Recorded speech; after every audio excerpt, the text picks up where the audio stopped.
Hello and welcome.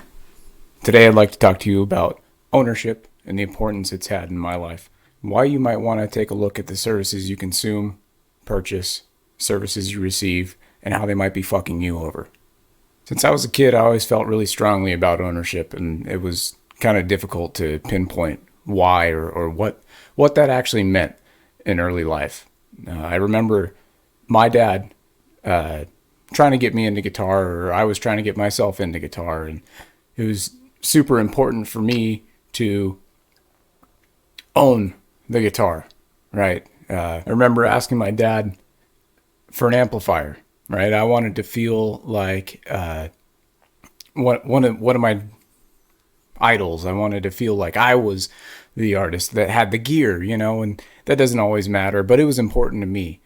So I asked Dad if he could buy me an amp, and he said, "Well, we've got this one over here. You can use that." And I said, "That's cool, but can I have it?" And I remember him not understanding why. Why did I want to own it? What did it matter? It was in the house. We could use it. That was an amplifier in the house. Now, being a parent myself, of course it makes sense why you don't want to drop money or transfer ownership, but it seems like he understood the meaning of the ownership of that thing. He owned that amplifier. Do I want to go out and spend a bunch of money and get my kids something for a hobby that they may not commit to? Probably not, right? I understand that, but I wanted to associate that possession as mine, so that if I wanted to put stickers on it, if I wanted to paint the outside, if I wanted to, if I ended up treating it badly, I didn't want to feel like I was going to get in trouble if something happened to it, right? If you're borrowing someone, that feeling, right? That feeling of I got to take extra special care of this, and maybe I can't use this item in such a way lest there be consequences. Not only that, but being able to sell the amplifier later on, or trade it in for something that suited my needs better. That was something that I was considering at 9 or 10 years old, and that could be if it's not mine, then there's no guarantee that this is going to be with me for as long as I need it to be, or to be used as collateral towards something that I do want. Now, what does this have to do with you? Well, I'm sure you're probably getting more familiarized these days with how things are being taken. The first thing that comes to mind is Sony with discs. Waking up to the fact that, hey, maybe this thing that I spent money on, that I spent my time to earn said money. I did research on the product. That's the one I wanted. I got stoked about it. I went out and bought it physically, or I went on the computer and digital download, right? Because there was no other option. So that's what I did. It was convenience. It was the advertising campaign around it. You bought this item thinking that it was yours, just to find out that it never was going to be yours. It never could be yours. And you end up being the product. Now, you're probably going to hear me talk about ownership in many different forms on these channels or platforms, wherever it is that you found me. And it really finds its way into many different topics that are important to me. Advertising, dark patterns in companies, privacy, the security of your devices, government overreach, corporate overreach. All of these things are messily entangled with each other, and I think it is a much bigger picture in the year 2026 and beyond, that to say that, oh, we're under attack, maybe that's a bit much, right? This is more a slow acquisition of your labor, your time, your money, and your attention by anyone who has more power than you, the individual. Just because Apple made your iPhone, or Google made your Pixel, or Lenovo made your laptop, do they really get to say what you do with it after? Right now they do. Should they? I don't think so. right? If you built this computer down here and wanted to install a different operating system, right? Not even you're going to hear me harp about Linux. I'm going to, proselytize to you about that, but if you want Windows, if you want Windows 7, if you want Unix, if you want some other crazy shit like Hannah Montana Linux, there's plenty of options, right? Who are these manufacturers to say that I can't build my own, right? And that's not such a problem right now with computers, but just you wait. Just you wait. And you see how restrictive Apple can be with their Mac platform. Should the content that you buy online, right? You see Sony taking away digital licenses for all kinds of movies, right? I want to say that there was a manga website that took away all of your purchased digital content. That was just a couple years ago. It's not just Sony. It's not just Sony that is pulling your right to the content that you own just because their terms and service said that you are temporarily buying the right to your content, right? That's your games, that's your movies, that's your music, right? You wanted to be a good little boy or girl and purchase your media, right? So you purchased 10 movies, right? You're building a collection on the PlayStation Store. Gone, right? Who's to say that your game that you bought on the PlayStation Store, the Xbox Store, the Nintendo Store, any of these platforms, these are places that take your money, right, and sell you a promise. And that promise isn't worth shit. Why does this matter? How does this affect you personally, right? You might say, I don't buy things on the PlayStation Store. I don't buy things on the Nintendo Store or Crunchyroll. I don't know if you can buy stuff on Crunchyroll or not, but I want to share a story that was the first time that I started to kind of see the cracks in the foundation here. I think it was about 2020, and I really wanted to relive. I wanted to re-experience the high fidelity audio that I had when I bought my first set of Ultimate Ear headphones. They used to make earbuds, and those were killer. At least for me, that was the first set of earbuds where I was like, oh my God, I can hear the individual drums and they're in different directions and things are coming at me, from all sides, and I can hear the way that the song was mixed. That was exciting. So I wanted that experience again. I wanted something fantastical. Okay, so I was pretty broke, couldn't afford much, but I really wanted to. I just wanted a taste of that. Right, life was difficult and work was hard, and I was going through my apprenticeship. Just a little taste of heaven would have been nice. So did a bit of research, looked around, and I found Neurophone.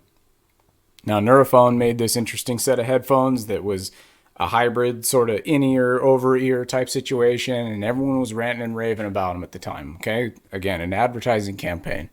Oh, these things are supposed to sound amazing, and they're going to tune themselves to your ears, and this is not an advertisement. This is a retelling of the advertisement to me, okay? So I'm hook, line, and sinker. These sound awesome. It sounds like they're going to blow my mind, and I'm watching people review these things, and they're going bonkers over them, right? So I take a look. How much do they cost? They are $399.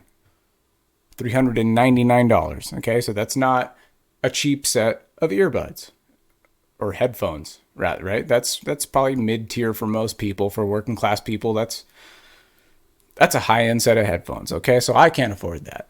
Definitely can't afford that with the kids and the bills and everything else. And this is 2020. The shit's about to hit the fan. Neura also had a very convenient subscription model for this, right? And this is subscriptions really hadn't had, at least for me, the bad taste that they would come to have later on and nowadays. It was a very convenient, and I'll pull up the site for you here in the Wayback. So here we are taking a look at the Wayback Machine. We've got Neura's website, and this was snapshotted a little later than when I would have been looking at the Neura devices. Let's take a look at what they have to say here. Premium sound for a low monthly fee. Cancel at any time. It is a monthly subscription to a product of your choice and an additional device every 24 months, right? So this is a perpetual subscription model where, let's take a look at the devices they've got. So these are the Neurophones, right? These are the ones that I looked at and thought were super sick. Okay, so you're going to pay $14.99 a month. We'll take a look at the pricing here in a second, but you're going to pay $14.99 for these Neurophones every month for the rest of your life. And then every 2 years, they're going to give you another device, right? So maybe some NeuroBuds, maybe some NeuroTrues, NeuroLoops, what have you, okay? Monthly. Plan starting at $4.99 a month. I don't know which device would have gotten you $4.99 a month, because when I looked, I want to say all they had were the Neurophones. Okay, so let's take a look at the Neurophones. $3.99 or $14.99 per month. Okay, the original and ultimate and personalized sound.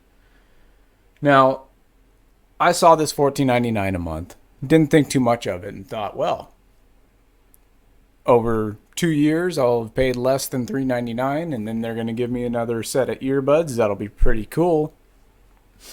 And so I went ahead, added it to my cart, got the Neurophones on the truck at the house, and man, they were pretty cool. You know, they sounded exciting. Of course, I got hyped up a little bit and personalized my sound. Used them for a while, and I want to say I used them for about 6 months, and let me tell you, COVID hit,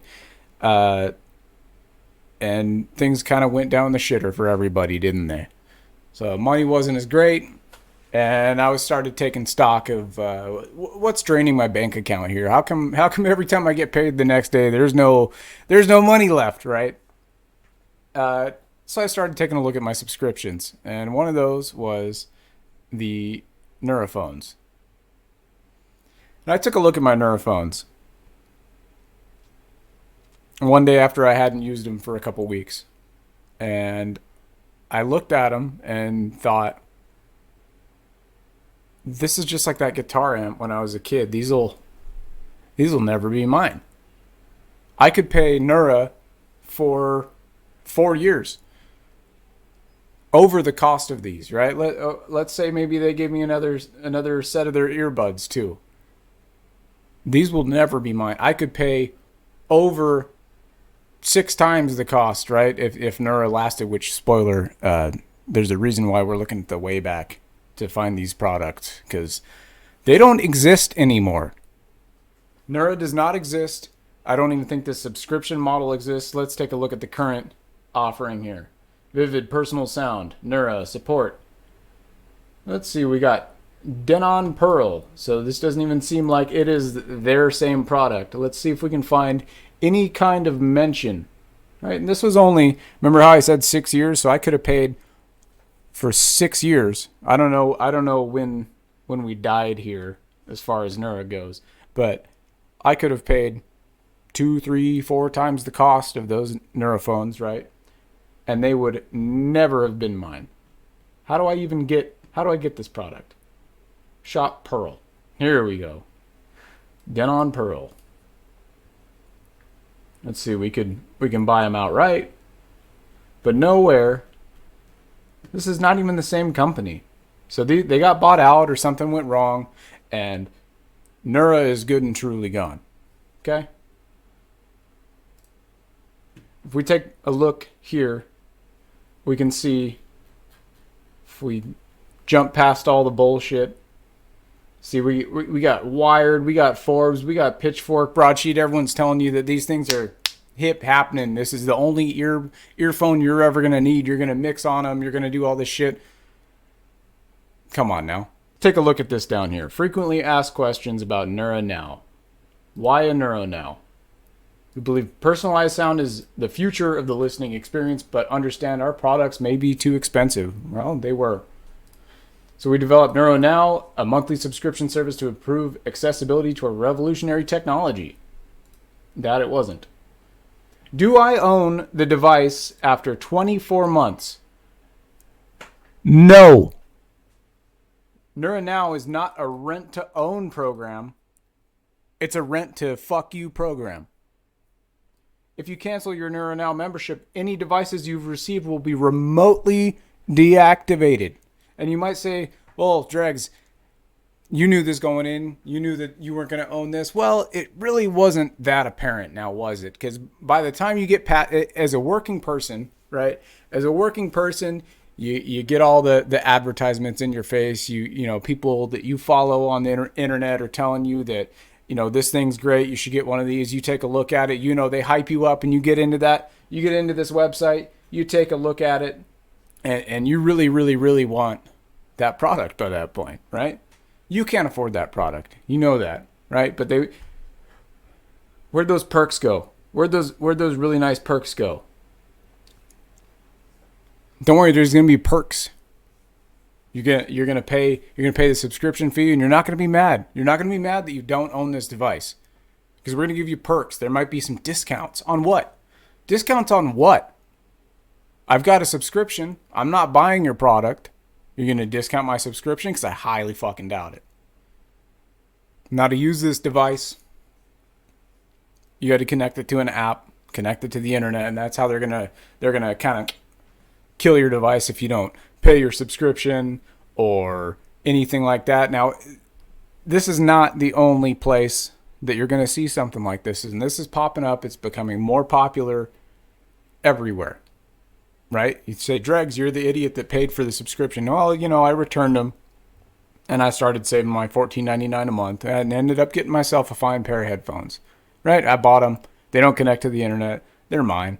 They're fine. You're the idiot that bought the Neurophones or subscribed to the Neurophones, and yes, I am. And here I am to tell you not to do some of the same shit. So I want to show you a couple examples of some other items that are typically a commodity that you purchase, own, do with what you will, break, and then subsequently buy another one, or hopefully repair. Hopefully repair later on. All right, now here is a really nice example of what I'm talking about here. Okay.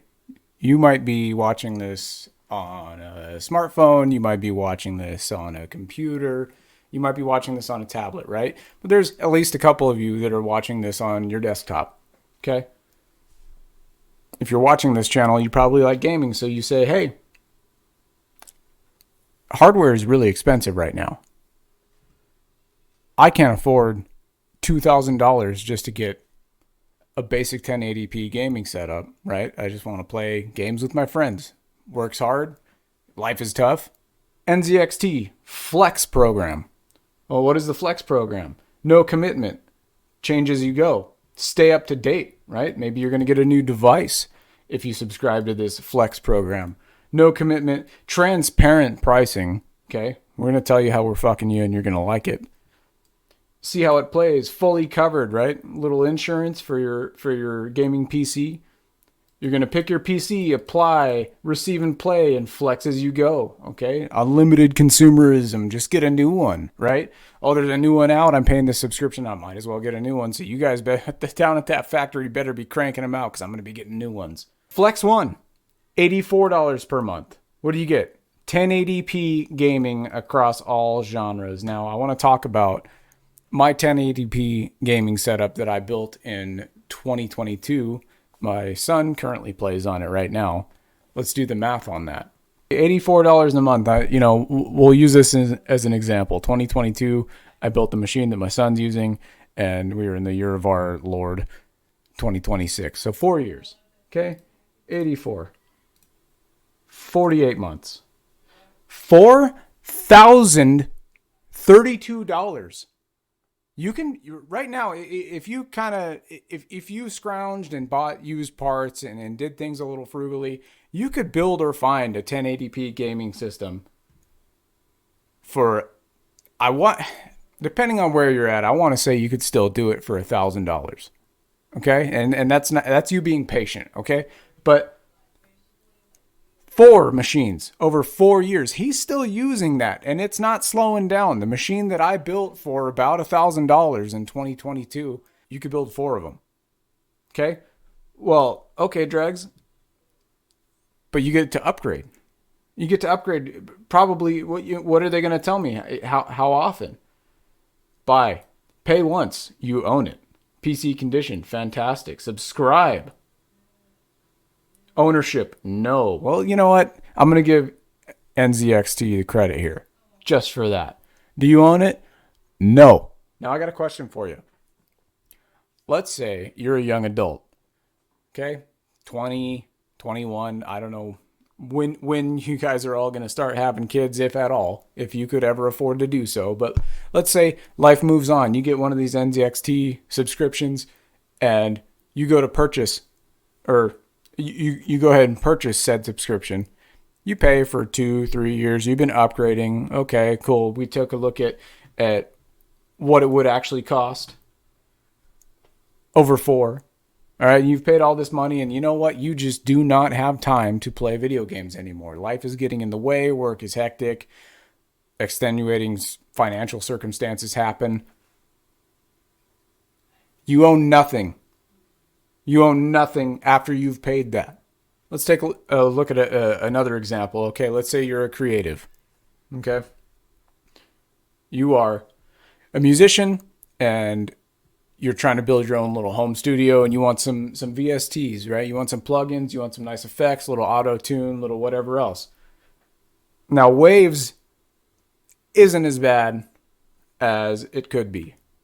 Okay, you can still, when you go to their website, the first thing that you're going to see is the purchasing, right? And we'll talk later in another video about how this is not actually purchasing. This is more of the same Sony bullshit. But they've got Waves Creative Access, and this might sound familiar to you. Okay? Waves Essential, Waves Ultimate. All these plugins, you could have all the plugins for $12.50 a month. That doesn't even scratch the surface about how many wonderful, absolutely free, 100% free plugins there are out there. You could make an album today with free plugins, period. And it would be top-notch quality. Nobody would be listening and going, man, this sounds cheap.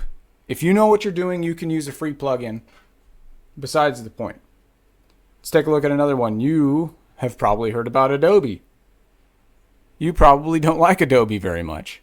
We're familiar with their Creative Cloud. You used to be able to buy a lifetime subscription, or getting trained. Be able to buy this in a box on a disc and install it on your computer. Even then, there was DRM. I want to say there was, a license key and what have you. You can no longer buy this software and own it. Let's say you're doing well for yourself and you want to get yourself a Tesla because you think that that's a good vehicle to buy. I'm going to reserve my own opinion right now. Let's say you want to open your garage. Let's say you want to control your garage door opener with your Tesla, right? Experience MyQ Connected Garage. Okay, I clicked it. Well, let's experience it. Not found. Fucking, we cannot experience it. You know why? Probably because we haven't paid a subscription. So let's take a look at multiple vehicle connectivity. Your single MyQ subscription works across multiple Tesla vehicles. No matter how large your fleet gets, everyone can be connected to the smart garage. Incredible.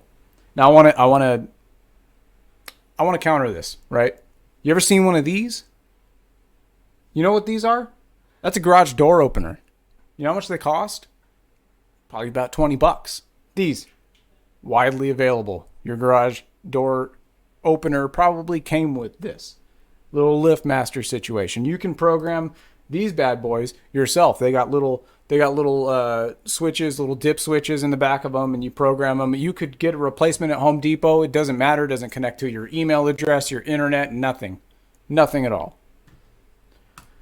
In our last example, BMW, right? You're still a car enthusiast. You want the ultimate driving machine. And you've probably heard about the heated seat subscription bullshit that they walk back and fine, whatever. BMW commits to subscriptions even after the heated seat debacle. We'll go into each one of these in detail at later dates. But these are the kind of examples. It doesn't matter what you're into. Maybe unless you're into knitting, okay? Maybe if you're into knitting, maybe there's not maybe I'll do a deep dive on some of the stupidest subscriptions I can find later on. The point is not that so-and-so's a sucker because they really wanted a nice pair of headphones or a gaming PC or a garage door opener, right? So they bought the wrong product. No, it's not that. The problem is someone feels entitled to your money every single month for something that they gave you once. That is a fucking problem. You could go so far as to say that we're under attack, that ownership is under attack, privacy and all these things, yada, yada. I feel like that's a little bit dramatic, but what I want to say is that we're at a crossroads with all these things. The companies that you build the product for, execute labor for, provide ideas, content, creativity, they want you to own nothing. And that is widely apparent, right? Undeniable at this point, right? You might have your favorite company that you rah for. They're not your friends. They do not want what's best for you. Now, later on, we'll take a look at some dark patterns to watch out for. Maybe some organizations, companies, corporations that aren't completely screwing you over for the time being. But the important thing to take away from this video is that you have the opportunity to vote with your wallet, your voice, and your actions. Right? You have the responsibility to yourself to do your own research. Understand what product is being offered to you. What are the strings attached? As we sign off here, I want to remind you that you are the one that holds the power in these transactions. You are the one that tells these companies what is going to make them money and what won't. You are the one that creates value in commerce and in labor. You are not the product. You are not the consumer. You are the deciding factor. Until next time.